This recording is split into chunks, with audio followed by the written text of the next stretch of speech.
As কুকিংয়ে তোমাদের সবাইকে স্বাগত।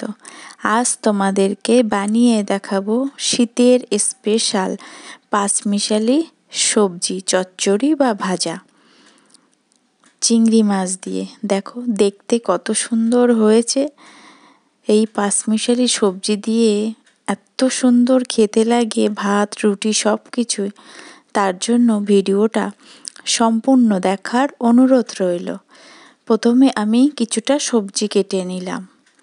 নিয়েছি পেঁয়াজকালি, গাজর, অল্প বিন, ক্যাপসিকাম, আলু, বেগুন আর ফুলকপি কেটে একটু লবণ দিয়ে ভাপিয়ে নিয়েছি। জল কিন্তু ফেলবো না, অল্প ভাপিয়ে নিয়েছি। নিয়ে এদিকে কড়াইতে তেল দিয়ে দিলাম কিছুটা চিংড়ি মাছ। লবণ আর হলুদ দিয়ে লালচে করে একটু ভেজে নেব।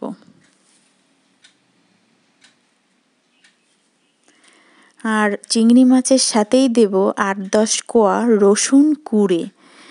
এবার এই দুটোই একটু নাড়িয়ে চাড়িয়ে নেব কিছুক্ষণ।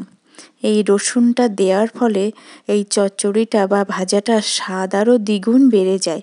এবার সেই ভাপানো সবজিগুলো দিয়ে দেব।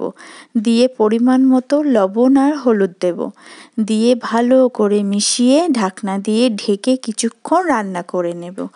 ভিডিওটা ভালো লাগলে অবশ্যই লাইক শেয়ার কমেন্ট করে জানিও কেমন হলো, আর সাবস্ক্রাইব করে পাশে থাকার অনুরোধ রইল। এইবার ঢাকনা খুলে একটু দেব চিনি আর অল্প দেব লঙ্কার গুঁড়ো।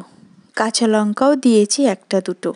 ঢেকে ঢেকে একদম নরম হয়ে এসছে। দেখো কত সুন্দর লোভনীয় দেখতে হয়েছে, খেতেও খুব মজা। তোমরা একবার বানিয়ে দেখো কেমন লাগে খেতে।